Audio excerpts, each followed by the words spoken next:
Welcome students, basic education कक्षा 7 की एक क्लास हो चुकी थी। सेकंड क्लास है, पीरियड 2। ठीक, आज हम पढ़ने जा रहे हैं परिमेय संख्याओं का सरलतम रूप। परिमेय संख्याओं के बारे में बता दिया था। अब परिमेय संख्याओं का सरलतम रूप, देखिए बच्चे, इसकी विधि जो है वो ये है कि एक परिमेय संख्या जो दी होगी उसके अंश व हर की मात्रा से अंश व हर को भाग कर देंगे।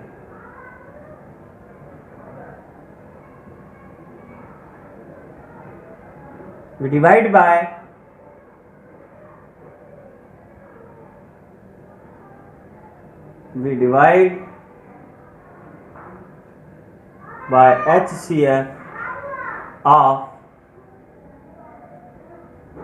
HCF of numerator and denominator corresponding। मैं लिख देता हूँ, आपके पास ये एक न्यूमरेटर है और एक डिनोमिनेटर है। इसको सिंपलेस्ट फॉर्म में करने के लिए आप क्या करेंगे, न्यूमरेटर को और डिनोमिनेटर को डिवाइड कर देंगे किससे, HCF of denominator and numerator. यहाँ भी लिखेंगे same value HCF of denominator and numerator. ये वो तरीका है। आइए उदाहरण लेते हैं, समझ में आ जाएगा। 18/45 18/45 को आपको सिंपलेस्ट फॉर्म में लिखना है। सिंपलेस्ट फॉर्म, तो सिंपलेस्ट फॉर्म में करने के लिए आप सबसे पहले क्या करेंगे, HCF of 18 and 45। HCF of 18 and 45 हमारे पास बहुत आसान तरीका है, डिवाइड मेथड। आता होगा सबको, नहीं आता है तो सीख लीजिए। 18 बड़ी वाला नंबर आप अंदर लिखेंगे, अंदर यानी डिविडेंड, और ये हो गया आपका डिवाइजर। तो 18 1 जा 18, 18 2 जा 36, 18 3 जा 54, ज़्यादा हो जाएगा तो 18 2 जा 36। अब सब्ट्रैक्ट कर लीजिए, 15 में से 6 जाएगा 9 ही बचेगा। अब इसी 9 में इस डिवाइजर 9 से डिवाइजर को भाग करेंगे। डिवाइजर हमारा 18 था, 9 2 जा 18। जिस डिवाइजर से ये पूरा डिवाइड हो जाए वही आपका HCF होता है, यानी 9। HCF मिल गया। आइए 18/45 दोनों को डिवाइड करेंगे। कंडीशन जैसी बताई थी वैसे ये दो नंबर्स हो गए, इन नंबर्स में डिवाइड कर रहे हैं HCF से। HCF आया 9 से इसको, 9 से इसको। ये वो मैक्सिमम नंबर होता है HCF जिससे पूरे डिवाइड होने के बाद उसके बाद किसी नंबर से आपस में डिवाइड नहीं होगा। करिए डिवाइड,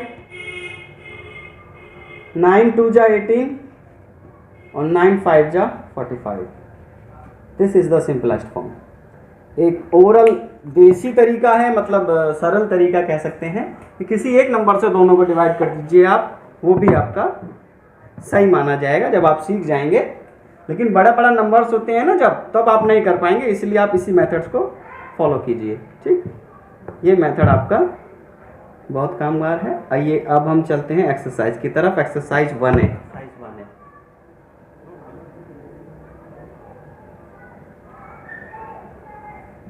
क्वेश्चन नंबर 1, निम्नलिखित पूर्णांकों को परिमेय संख्याओं के रूप में व्यक्त करो।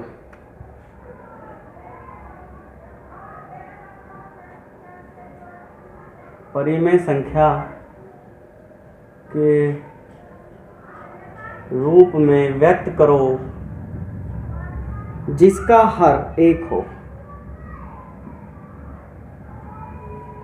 जिसका हर 1 हो। ये सवाल है। तो इसमें जैसे दिया है -1, -7 है बेटा, -7, -7 को परिमेय संख्याओं के रूप में व्यक्त करना है। क्या कैसे करेंगे? -7/1, दिस इज क्या है? P/Q फॉर्म में है, फॉर्म रूप where Q does not equal to 0। तो ये आपकी हो गई उसी फॉर्म में। सेकेंड पार्ट में दे रहा है 11, सभी में आप इस तरह से करेंगे 11/1, दिस इज P/Q फॉर्म। बाकी पार्ट कर लेंगे ऐसे ही। क्वेश्चन नंबर 2 बहुत आसान है बेटा, ऐसे एक्सरसाइज करते चले जाएंगे कि -4/5 को ऐसी परिमेय संख्या के रूप में व्यक्त करना है। आपने क्या करना है? -4/5 को ऐसी परिमेय संख्या के रूप में व्यक्त करना है जिसका अंश, वो हमें ऐसी परिमेय नंबर बनाना है P/Q फॉर्म जिसका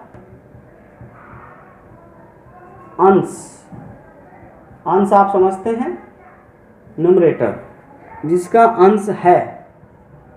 अब उसने डैश करके दिया है इसका का, ए पार्ट दिया है 8। देखो बेटा सवाल को बहुत आराम से समझ लीजिए। मैं बात फिर से बता देता हूँ कि -4/5 को इस तरह से करना है कि जिसका अंश यहाँ 8 हो जाए। तो यहाँ बताइए यहाँ क्या होगा? ये क्वेश्चन है। ऐसे फिलअप्स आते हैं, बहुत इंपॉर्टेंट सवाल है। सोचने का तरीका बहुत आसान है क्योंकि मैंने इससे पहले वाली क्लास में भी शायद ये बताया था। ध्यान से देखिए कि 4 से 8 कैसे हुआ, ये सोचना है आपने। जैसा ऊपर होगा वैसे ही नीचे करना है। -4 में कितने की मल्टीप्लाई करें? 8। बच्चे तुरंत कहेंगे जी 2 की। -4 में कितने की मल्टीप्लाई करें, कितना आ जाए? 8। जबकि इसका जवाब होगा -2, क्योंकि +8 आ रहा है ना, इस चीज़ का ध्यान रखेंगे, बस यही पॉइंट है। तो हमने मल्टीप्लाई करी -2 की, मल्टीप्लाई यहाँ भी -2 की करेंगे तो क्या हो जाएगा? 5 × -2 दैट इज -10। तो हमने एक ऐसी परिमेय संख्या के रूप में व्यक्त कर लिया जिसका अंश 8 है। इसका खा पार्ट देखिए, सवाल फिर से लिख रहा हूं मैं, जिसका अंश इस बार कह रहा है 16 हो। अंश क्या हो? अंश आप समझ रहे हैं, न्यूमरेटर 16 हो। किसको लिखना है? -4/5 को। किस तरीके से लिखना है कि यहाँ पर आ जाए -16। तो सोचो अब इस बार यहाँ क्या आएगा? वैसे ही सोचेंगे कि 4 में -4 में 4 की मल्टीप्लाई करके तो 16 आया। बिल्कुल वैसे ही डिनोमिनेटर यानी इस हर में 5 में जितने की मल्टीप्लाई ऊपर की है उतने की मल्टीप्लाई नीचे करेंगे आप न्यूमरेटर में, जिससे कि आपकी जो फ्रैक्शन है उसकी वैल्यू ना चेंज हो। 5 4 जा 20, ये आपकी फ्रैक्शन का आंसर आ गई 16/20। ये कराने का तरीका है। ये गोले वगैरह आप लोग ना बनाएं, आप डायरेक्ट कर सकते हैं, मैं समझाने के लिए बता रहा हूँ। इसके बाकी जो 2 पार्ट हैं आप अपना आप कर लेना, 20 और 24 कहना है। उसके बाद क्वेश्चन नंबर 3 है, वो भी बिल्कुल वैसे ही है, आप कर सकते हैं। क्वेश्चन नंबर 4 है, वो कह रहा है कि इसका हर धनात्मक बनाना है। क्वेश्चन नंबर 4 ये कह रहा है निम्नलिखित परिमेय संख्याओं के हर मेक डिनोमिनेटर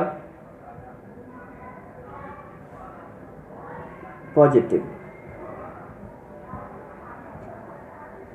हर को धनात्मक बनाइए। आइए बनाते हैं। -9/-11। देखिए हर धनात्मक कैसे होगा? बहुत आसान है। यदि ऋणात्मक है तो आप -1 से न्यूमरेटर और डिनोमिनेटर दोनों में गुणा कर दीजिए, multiplying by -1 in numerator and denominator. आइए जरा देखिए क्या हो जाएगा मल्टीप्लाई करके। -1 की मल्टीप्लाई -11 में होगी तो +11, और -9 की मल्टीप्लाई -1 में होगी तो +9। That is your answer. अब आप देखिए इसका जो डिनोमिनेटर है वो प्लस हो गया है। ठीक है। क्या पार्ट? बी पार्ट कह रहा है 11/11 -17। यहाँ भी हम वही करेंगे, 11 अपॉन -17 में किससे मल्टीप्लाई करेंगे हम? -1 से। -1 से यहाँ, -1 से यहाँ, -1 की मल्टीप्लाई 11 करेंगे तो माइनस हो जाएगा, और ये दोनों माइनस माइनस मल्टीप्लाई करेंगे तो +17। ये बात आंसर। इजी क्वेश्चन है, बाकी पार्ट आप अपने आप करेंगे। अगला क्वेश्चन की तरफ चलते हैं। क्वेश्चन नंबर 5, निम्नलिखित परिमेय संख्या के अंश को, इस बार क्या है आपको अंश, अभी हमने हर धनात्मक किया था, आपको अंश धनात्मक करना है। तरीका वही है जैसा आपने किया है, आप खुद करेंगे। अगले सवाल की तरफ बढ़ते हैं जल्दी से।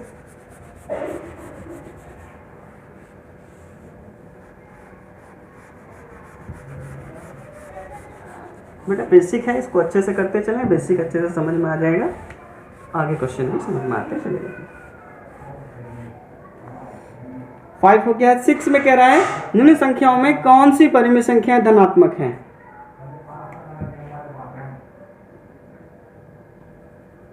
Which rational number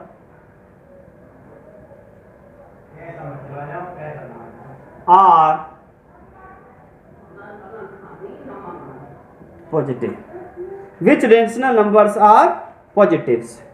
कौन सी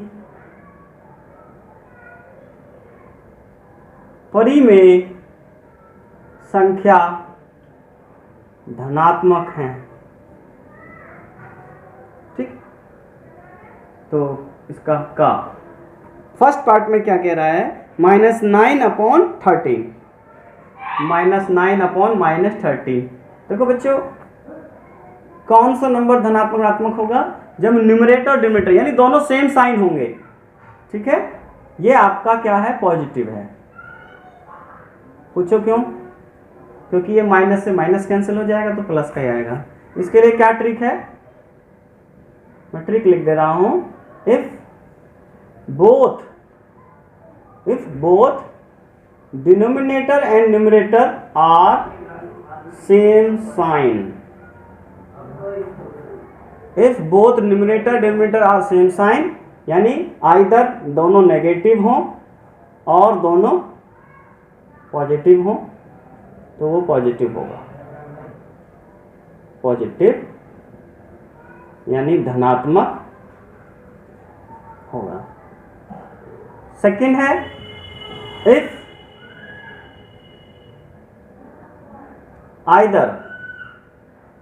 आइदर डिनोमिनेटर और न्यूमरेटर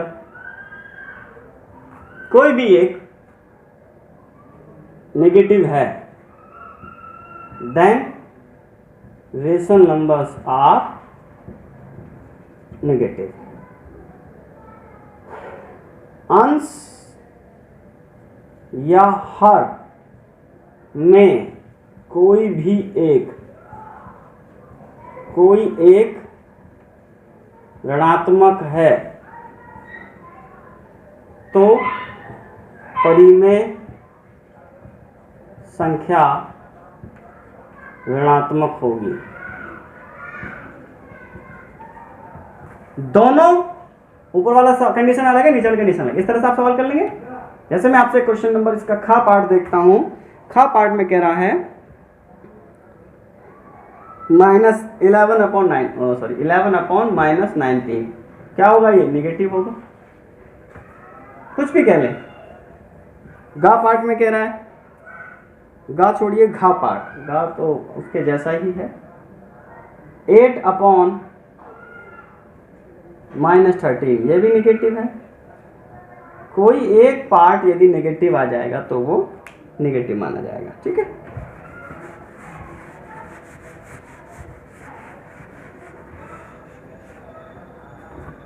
आगे चलते हैं क्वेश्चन नंबर 7 की तरफ। 7 में कह रहा है निम्नलिखित परिमेय संख्याओं में कौन सी परिमेय संख्या ऋणात्मक है? बिल्कुल वैसे ही, कौन ऋणात्मक कौन धनात्मक है आप ढूंढना जानते हैं। क्वेश्चन नंबर 8, परिमेय संख्याओं को सरलतम रूप में। देखिए जो अभी सिखाया था वही आ गया है। क्वेश्चन नंबर 8, सरलतम रूप। मेन हेडिंग भी हमारी यही है आज की कि सरलतम रूप कैसे करेंगे। क्वेश्चन नंबर 1 का 8 का फर्स्ट पार्ट है -9 अपॉन 21, -9 अपॉन 21।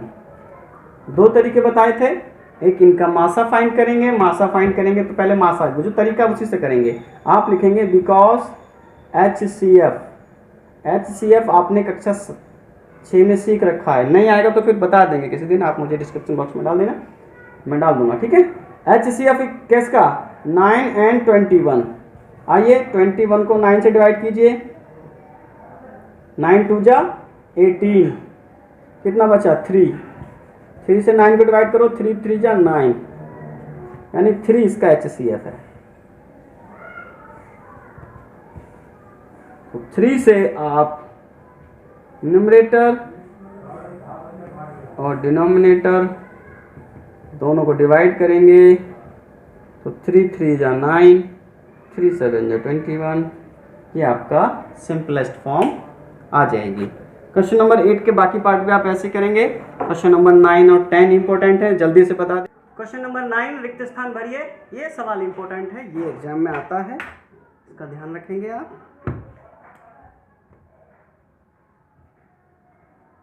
जैसे कि भी बताया था कि परिमेय संख्याओं के समतुल्य परिमेय संख्या ज्ञात करना उसी तरह से है।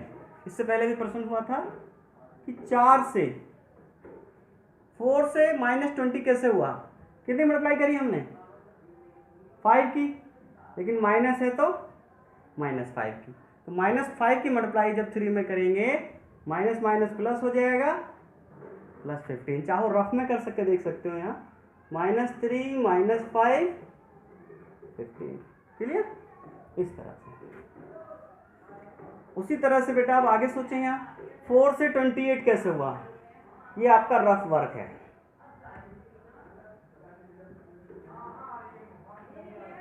कैसे आएगी 4 से 28 कैसे हुआ, 4 7 जा, ठीक है, प्लस का है। उसी तरह -3 में भी आप 7 की मल्टीप्लाई करेंगे 21 आएगा, ठीक है, बहुत आसान। -21 एक मैंने कर दिया, बाकी दो आप करें। इसका घा पार्ट भी मैं लिख देता हूं, कर लोगे ना। जैसे इसका खा पार्ट में -5/8 है माइनस का, और आपने करना है 24, तो 8 में कितने गुणा करेंगे आप -3 की, क्योंकि प्लस का है ना। उसी तरीके से -3 की मल्टीप्लाई जब यहाँ करेंगे प्लस का 15 हो जाएगा, प्लस का 15, ठीक है, क्योंकि दोनों माइनस प्लस ही आना है। उसी तरीके से 5 में 5 की मल्टीप्लाई करके आया आपका 25, तो 8 में 5 की मल्टीप्लाई करेंगे तो 40 -5 की, घा पार्ट उसी तरह से। सब ऑनलाइन चल रहा है बेटा, बुक्स भी हमारी सब ऑनलाइन ही पड़ी हुई हैं। ये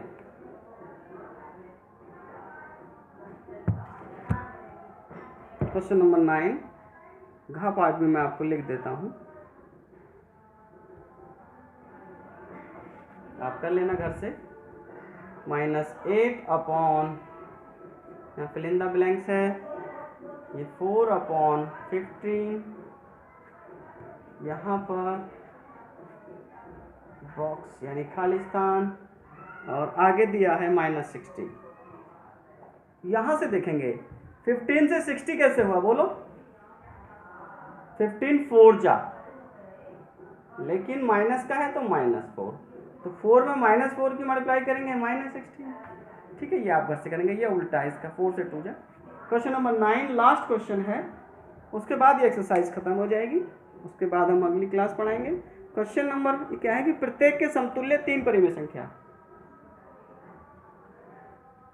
प्रत्येक के समतुल्य 3 परिमेय संख्या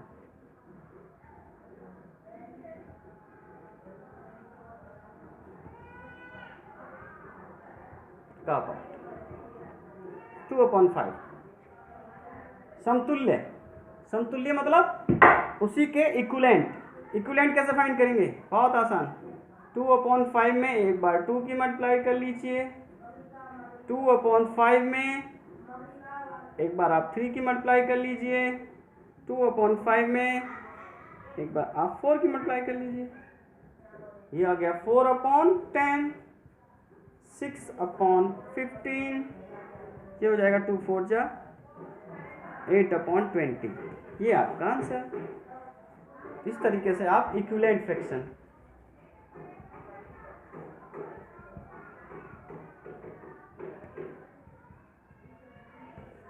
फ्रैक्शन इस तरह से आप फाइंड कर सकते हैं। Chapter close.